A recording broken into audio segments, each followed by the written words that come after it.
Welcome back to Discover Janesville. This is Yuri Rashkin, and my next guest is Wendy Oleston. Wendy, welcome to the program. Thank you. It's nice to be here. Absolutely. And you are an author. Yes. And Janesville-based author, which is always awesome.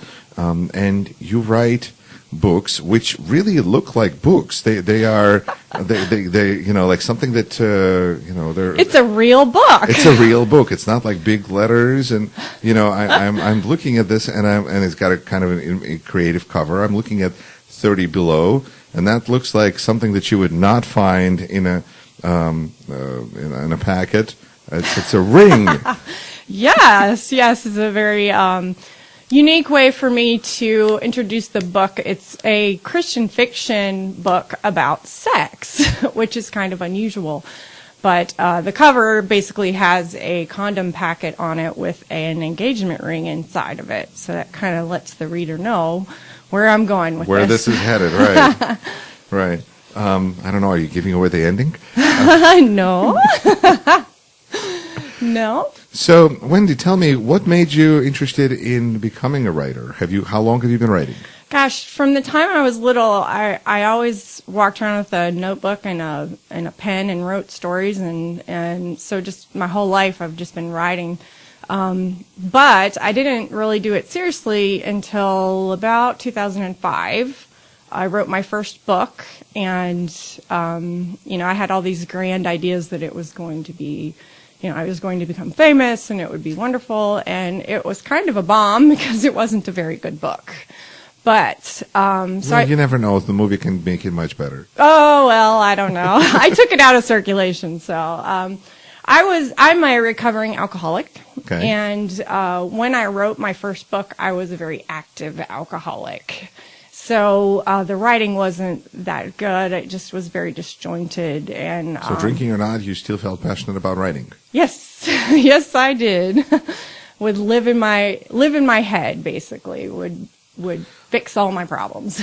Did the subject matter of the books, or what you said they sounded disjointed, but were the themes of the Christianity and sex, were they still present in your writing kind of from the beginning, or how did that develop? My first book was not Christian at all. It was just a story that I thought up, and it was very sexual, but it didn't sell very well. It was back when, before we had Amazon and ebooks and all of that, so it just didn't sell well, which is fine. It just wasn't which is normal, actually. Great of a book. I mean, for a first book, I'm proud of it because I did it. It was an accomplishment. But at this point, I'm a little embarrassed. Really? Of it. Yeah, just because it doesn't. Not your finest work? Not my finest work, and it doesn't reflect my beliefs today. So, I became really wrapped up in my alcoholism. Really? Around that time. And in 2007, I got clean. And I was afraid to write at that point because I always wrote when I was drinking. And I thought that if I removed the alcohol, then I wouldn't be good at the storylines. And so I sort of shifted my gears to more blogging and talking about my experiences and the things that I'm learning, and that's how I wrote for many, many years. And I also did a lot of reading of all kinds of different books, and that improved my writing as well. So fast forward many years, and I was inspired at the beginning of 2014 to write As Is. How long did it take you? It was around 11 days. It poured out of me really fast. Really? Yes. It was. I got the inspiration from a friend of mine who is an author. And the reason I'm saying, the goofy stuff about a real book, I mean, they're long. They're 367 pages. Yes. It's a lot of text. 11 days? I wrote that in 11 days. I presume that's first draft, that yes, kind of that thing, was right? my first draft. And I basically was just a mad woman sitting at the computer just typing, and my husband had to take care of the kids. And, I was just kind of absorbed in it. But the idea came to me, and I had the inspiration, and it came out, and there it was. And then it took about 6 months to revise it. I went through several editors who helped me tweak some things, and finally settled on one particular editor who was amazing.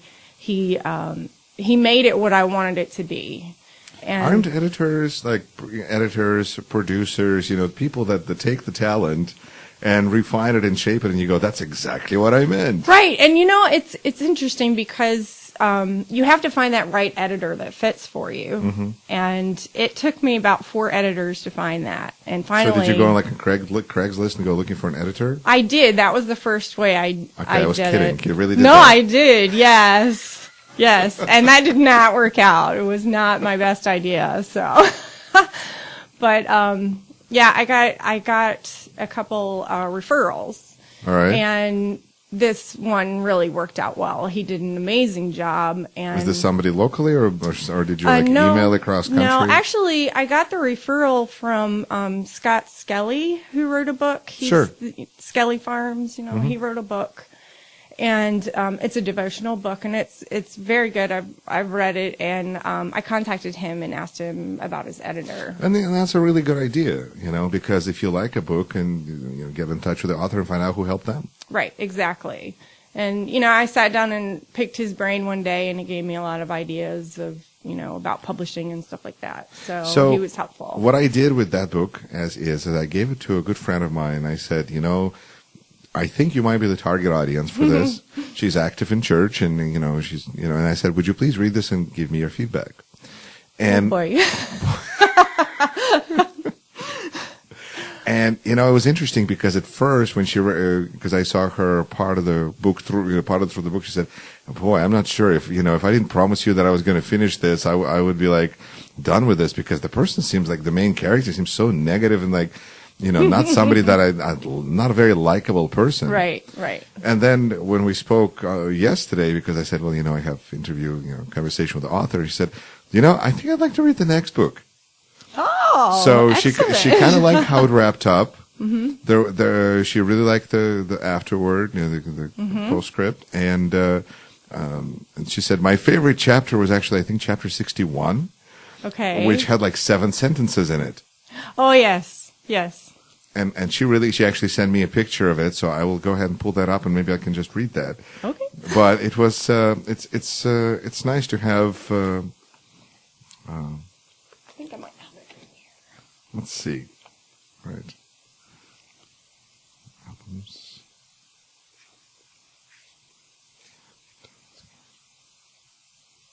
I have it here if you want it. Sure. 61. Chapter 61. Every morning she started her day with the same prayer. Dear God, help me be willing to forgive her, and help me mean that. She knew God could see into her heart and know she truly didn't mean the prayer, so it was best just to be honest about it. There was no secrets with the Lord. No place to hide, no charades or fooling him. She guessed it would be the best to just be honest. God, I feel like I hate her.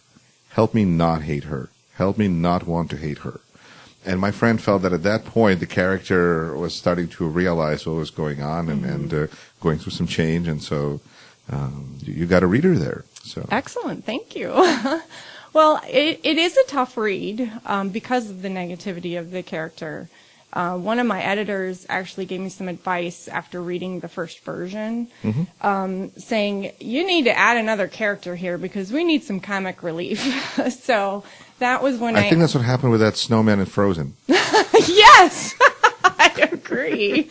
Totally. Olaf. Right. So I needed to add an Olaf, I guess. And did that. And that's when the magical snowman shows up. Yes. Right. Actually, As is based kind of on my own life experiences as an alcoholic. And one of my goals in writing it was to kind of give some insight to people who maybe live around alcoholics and don't understand it. Also to give some hope to people who think they might be alcoholic and are afraid to dive into the healing of that. As well as I learned a lot of tools in my recovery. And a lot of them are great for just everyday life. Right. And I wanted to share some of those tools with people who would read my book. Well, I mean, on basic level, alcohol is an addiction. Yes. And we're addicted to many, many different things in our lives. Absolutely. So if we can figure out how we can deal with one addiction, maybe it will help us with others. Absolutely. And even just like simple things like how to build a proper friendship, that's in my book with as an well. alcoholic? With anybody. Okay. Yeah, I just, you don't just meet someone and immediately you're my best friend and tell them everything about yourself. That can seem a little creepy. It's creepy, and it's also not very safe for you as a person who should be guarding their heart. Right. So it dives into a lot of things. And yes, the main character, her name is Mara Shaw. She's extremely negative. She's bitter. She is a single mom. Every man she's ever dated has been awful to her, and she's blaming the world for everything bad that's ever happened to her, and she's had a lot of really bad things happen to her. And who is this character based on? Myself. Yes, absolutely. I based her. You're happier on now? Oh yeah. I just asked my husband. He'll tell you. I'm much easier to live with now. But so she next week on Discover Janesville, Mr. Oleston. Mr. Oleston, yes, tells all. He survived alcoholic Wendy. I don't know how he did it. He's a saint, I think. How long have you guys been married? 11 years. Yep. We have 2 kids. We have Brett, who's 9. He's almost 10. I can't believe that. And then we have little Caroline, who is 2. Congratulations. Thanks. What made it possible for you to quit to become a recovering alcoholic? Oh, I basically had a complete meltdown. I was the kind of alcoholic who drank every day, all day. And as an alcoholic, I didn't have a choice to drink or not to drink. I wanted to not drink, and I would start each day with the promise to myself that I wasn't going to drink. I'm not going to drink today. I'm not going to drink today. 9:00 a.m., I've got the drink in my hand. And it was a cycle like that. And this one particular day, some things happened, and I drank a lot, and I got very disappointed in someone else. And I looked in the mirror, and I realized that the person I was looking at wasn't the person I knew I really was. I thought about the things that I had been doing with my time and myself and the people around me, and it just hit me like a ton of bricks that I wasn't a very good person. And it broke my heart. And I decided to kill myself. And so I tried. And that night, I feel like God came to me and just kind of thumped me on the head. He saved me from, I really probably should have died, but I feel like he saved me. I've been a Christian all my life, but not a real practicing Christian. So this moment was an epiphany for me. I feel like he came to me and he said, look, you need to get yourself together. I have some stuff for you to do, and you're going to be really good at it, but you need to get yourself together. And so, just because I think it is an important subject, can you talk a little bit about your attempt at suicide? Sure. I didn't think there was any way out. I felt hopeless. You felt that alcohol was stronger than you? Absolutely, it was stronger than me. I made a phone call. It was like my last-ditch phone call to my pastor, and I got his voicemail. And to be honest, I was probably going to manipulate the crap out of him if he did answer the phone. I was going to somehow make it seem like somebody else's fault and I was breaking it apart. And he didn't answer. And he also did not call me back, which at the time really hurt me. That was one of the things that I was really hurt about. I was like, oh, my pastor's not even going to call me back. Did you call him on a regular basis? Yeah, we talked on a regular basis, yeah. So I really think it was maybe a God thing that he didn't call me back, because I talked to him about it afterwards, after it was all over with. And so I felt very alone, And, my husband, he was there, but I was so irrational that he tried to stay away from me a bit, because I was so irrational in my drinking and in my behavior. And so he just kind of distanced himself from me. So he had no idea what was going on in my head. And so I drank a bottle of vodka, like almost the whole thing, and I downed some sleeping pills. And I lay down in bed, and I was ready. I mean, it was truly like, God, take me. I'm ready. I was ready. And I said a prayer asking for forgiveness for the things that I had done and who I had become, and asked God to forgive me for the final sin that I was about to commit. Mm-hmm. And next thing I know, I'm kind of waking up, and I feel like he's talking to me. So that's how that happened. Did you stop drinking right away after that?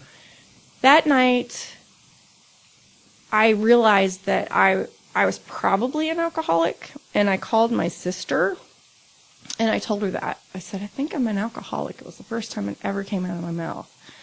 And I decided to go to AA after that. That next day, I called the AA in the area, and a really nice person answered the phone and gave me some information, and I went to a meeting, and I've been sober ever since. So, and I'm kind of unusual. Usually 90% of people that go into AA step back out at least once. And I'm one of those people that was able to do it and not step back out. Not to say that it will remain that way, because every day is a new day and I have a chance to fail at it every day. But that's how bad it hurt. That's how bad I hurt, is I knew that if I ever drank again, I might die. And, whether I would kill myself or in a car accident, because I would drive drunk all the time with my son in the car. I was very irresponsible. And I know there's a lot of people out there that are just like that. And I had convinced myself that I'm like a completely normal person, that everybody does these things that I'm doing, and it's okay. And the truth is, it's not okay. And is there any part of your journey that you would not feel comfortable putting in your books? Yes, there are a few things that are not in there. Because you strike me as a very high self-disclosure kind of person. Yeah, mostly. I'm that way because I feel like I have the experiences for a reason. I have them to share them. And my book is one way that I do that. But anybody that knows me knows at least that I'm an alcoholic, and some other things about me. I have tightened up those boundaries a bit in the last, 3-4 years, just for personal reasons. But mostly I'm an open book. I don't mind sharing my experiences because... In fact, you can buy your open book. Yes. Yes. One of my favorite things is when I'm talking to someone about alcoholism and they make a comment. It's like, oh, yeah, I've been there, done that, wrote a book about it. And then, the first time I said that, I was like, oh, I actually did write a book about it. And here it is. Kind of funny. But, yeah, it's, I'm very proud of it. I feel like my experiences were for a reason. And I get confirmation of that every week. I get a message from someone who's read my book. I have my email in the back of the book because I want to hear from my readers. And what kind of things do you hear back? Oh my goodness, I hear, wow, I picked up your book. I didn't think it was going to be any good because you're an indie author, but wow, I couldn't put it down. It changed my life. It made me feel closer to God than I've ever felt before, and that's amazing to me. I had one wife of a pastor contact me and tell me that, this is a pastor's wife. She contacted me. She said, I read your book and I'm going through some stuff and you taught me some stuff that I didn't know, and I really needed. Thank you. I was like, wow. And then I think the one that probably hit me the hardest was a young lady who messaged me and said I was going to kill myself. And I decided to go on Amazon and look up Christian and God ebook. And my book came up. And she said, I thought the cover was pretty, so I bought it for 99 cents. She started reading it, and she read it all the way through, and she said it changed how she felt about her life. And she decided not to kill herself. And she's now doing things differently to try to help others instead of being consumed with herself. And that, like, I started bawling the minute I read that because, wow, my experience helped. I mean, that's one person is worth every word in that book. Do you feel that there are certain, that the value of the book is merely in documenting things that have happened to you and have other people go, wow, I'm not alone? Yes. Or are there some specific lessons that you're hoping people will take away from the book that will help them further than just relating to the experience? I think both. I think a lot of people feel like they're alone in a lot of different circumstances. This world is hard. I mean, alcoholism is hard. Any addiction is hard. But you step outside of that, just surviving regular relationships is hard. Dealing with children is hard. If you're not addicted, I mean, just life is hard. And I think it gets harder and harder as we go on. And Does it, or is it harder in the beginning when you don't know how to handle things? Because it seems like you're more in control now than you were before. Oh, yeah. But, well, that's an interesting point because there was a point in my life where I thought, well, this is it. I've come as far as I can. I'm healing. I feel good. This is my story. I'm done. And I kind of had this moment. It was right after I spoke at an event. And I remember I was standing in my hotel room looking in the mirror going, this is it. This is my story. It's done. And I was so happy, but you just leap in the air, then the camera freezes, and that's the end of the movie. That's the end. Yippee! And I was kind of sad at the same time because I was like, oh, well, what's next? And oh my goodness, there's so much more after that. So many more lessons to learn, so many more experiences to go through, to learn through, that were hard. And so I don't think life stops being hard. I think it just changes. And we just have to adapt to all these things. I mean, we can take anything that happens to us and review it as a regret, or we can look at it as a blessing. And I think learning to find the good, the blessing in all the things that happen to us, it's a skill, you know, and it can... Is that a skill or a mindset? I think it's both. Because I'm a naturally negative person, okay? I work hard to try to be more positive and try to look at things in a positive way. And it's hard. It's really hard. I don't necessarily have the mindset, but I do know how to use the skill. But some people are the opposite. You know, I know some people who have the mindset. But no skill. Well, they have both. Okay. You know, if you have the mindset, I think the skill is natural.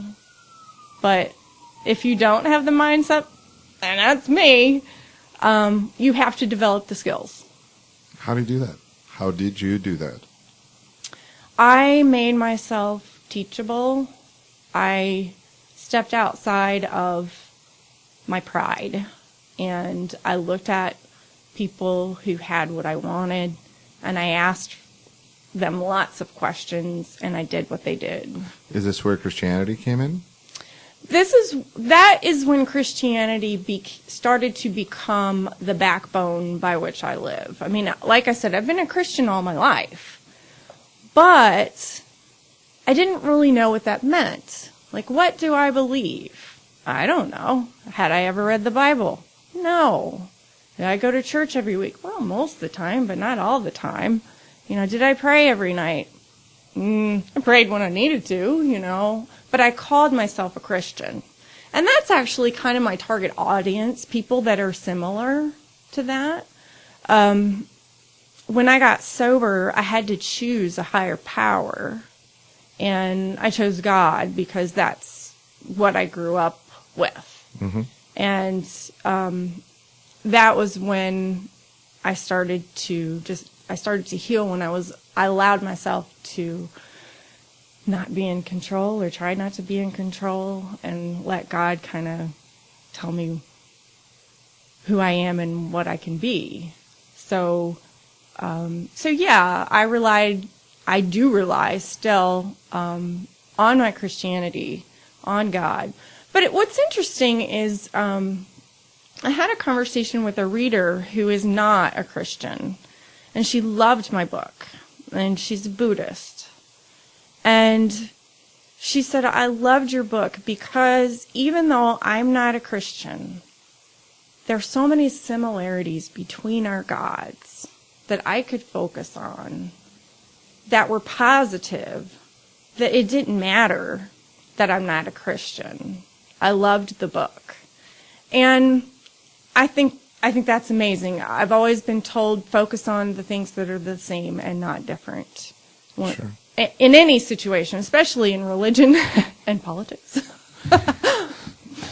You bring one concept in there that we haven't discussed much because I guess we just got to get there, but you write books about Christian characters that are dealing with religious challenges and then spiritual choices, and at the same time there's sex in there. Mm-hmm. Why do you feel it needs to be in the same book, for instance? Well, As Is doesn't have any... Because as we know, Christians have no sex. Absolutely, yeah. Christians don't have sex. In fact, when I put out As Is, I was so excited, and I got some feedback from an award-winning Christian fiction writer, and she basically said, well, it's a really good book, but it could have been a great book had you not used some of that language. It could have been a great Disney cartoon if you would just take... Right. And I was kind of floored. I was like, all that language, what? Because the way she said it was like it was inundated with bad language. Well, let me tell you, I used to use bad language. In this book, it doesn't have bad language. But I looked at it a little closer, and I realized that, yeah, there's some words in there that, someone who's trying to live a life without cursing would be kind of put off by. I get that. Mm-hmm.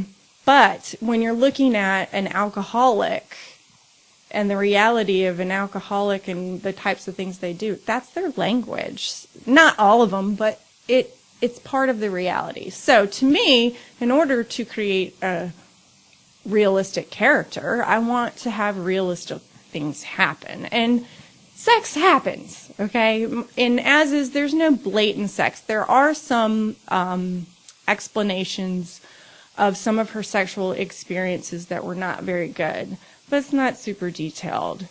But 30 Below, lots of sex in that book because it's about sex.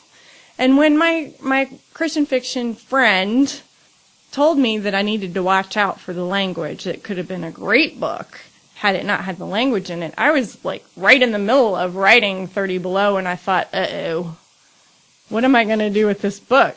Because she told me, she said, we don't put skin, we don't imply sex, we don't use any language, and if you do even have some sort of connection between a married couple, you'll get hate mail. Did you? I have gotten some hate mail, yes. So she was right. She was right. So... Because, my friend who was reading the As Is was concerned in the beginning because the character meets this character, the main protagonist, meets a character that, according to my friend, is like I think that's Jesus. That's got to be Jesus. And then she's attracted to him. Are they going to do it? Oh boy, they better not, because that's not. You can't do that. That's not cool, right? That's So you were like potentially breaking some boundaries there. Oh, absolutely, and I did that very much on purpose. I wrote that character Graydon in a way that people might wonder if he's Jesus. I wrote that on purpose. Is he not? You have to read the book to find out. Oh, I figure I have the author here in the studio. I might as well ask. No, you got to read the book to find out. But I did that on purpose. I used a lot of language for him that's straight out of the Bible. Uh-huh.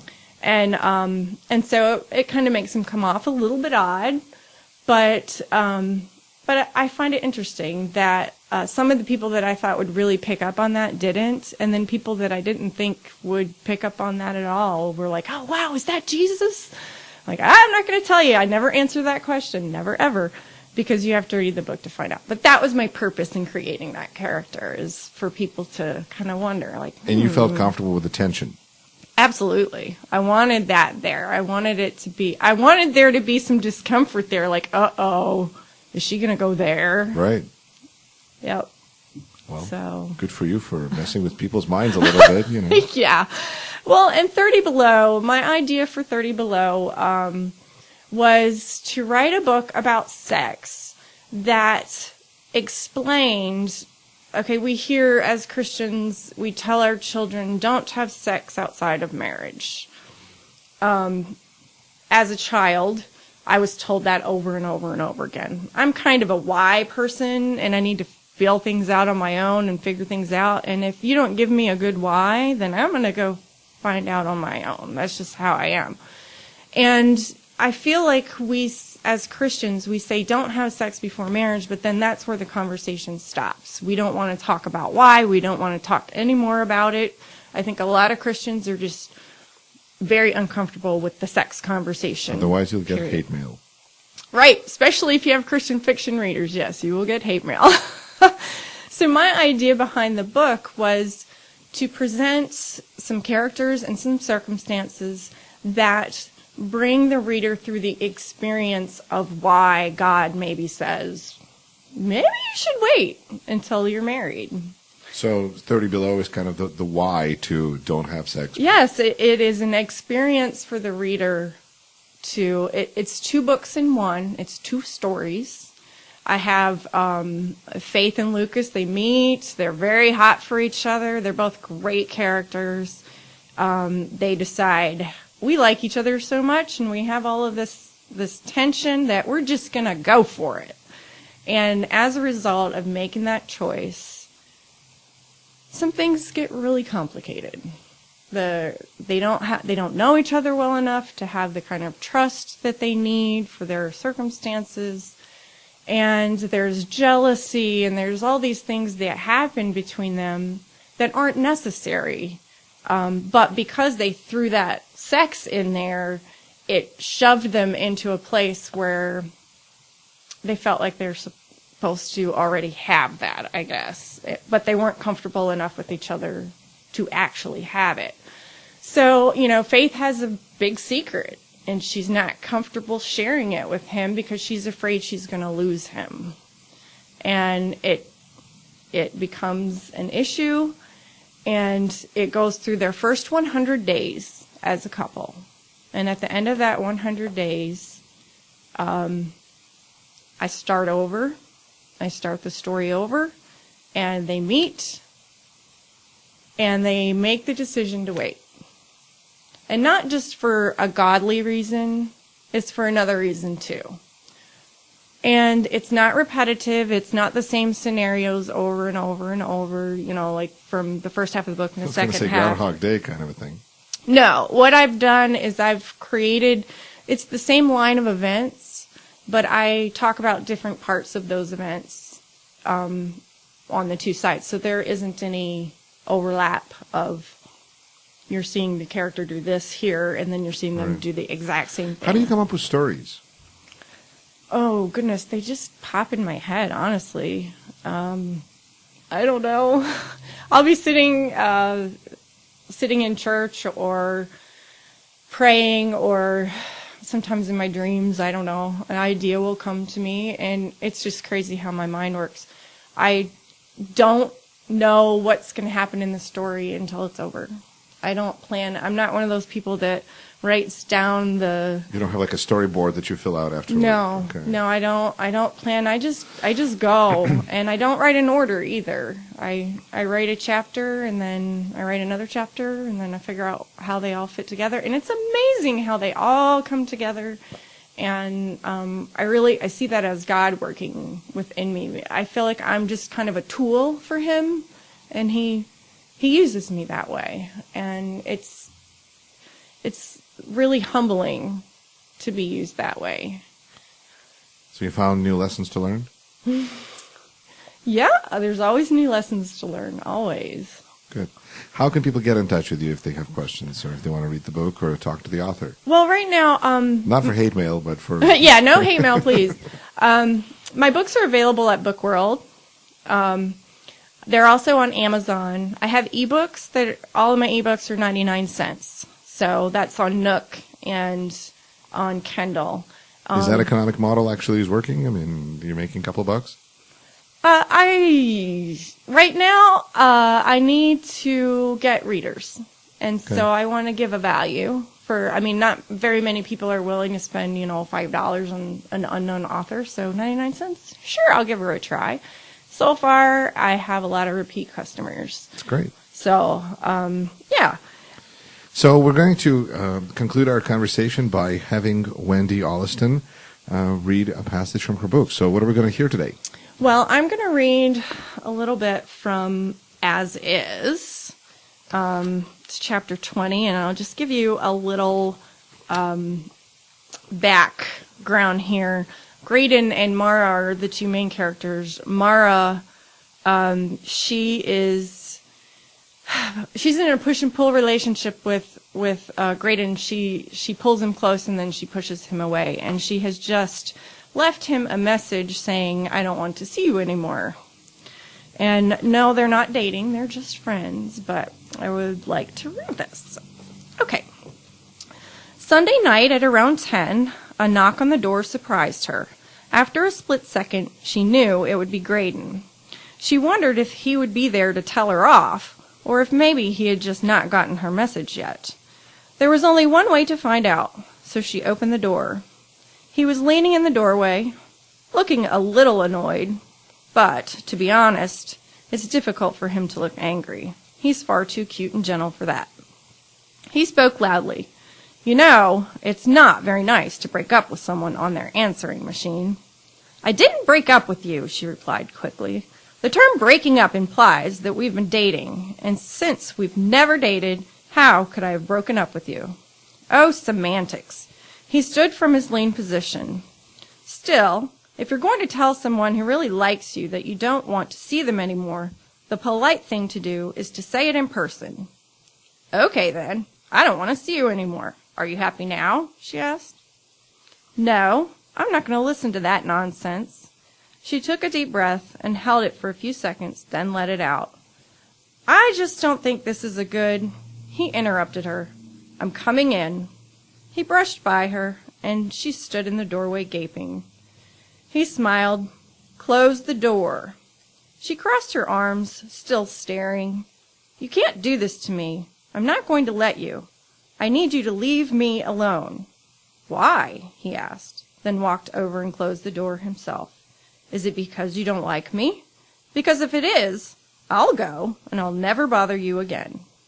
She couldn't say that to him, because it just wasn't true. She liked him too much. That was the whole problem. "No, it's not you, it's me. I'm just not ready." He interrupted her again. "You're not ready to spend time with someone who finds you adorable? Someone who likes you more than he can say? Someone who has treated you with nothing but respect and understanding? I could see why that would be a real problem for you." He spoke with sarcasm, but managed to make it sound amusing. She shook her head, starting to get confused. Why was she trying to get rid of him again? Oh, yes, he rejected her, and then ran off secretly with another woman, or something like that. Maybe she made that up.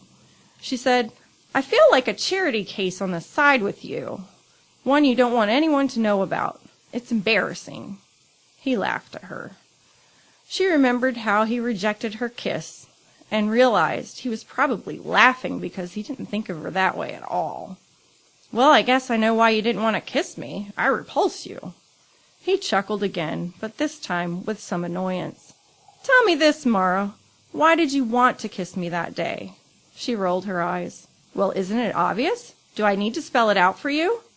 "As a matter of fact, Mara, yes, you should spell it out for me." He spoke sternly.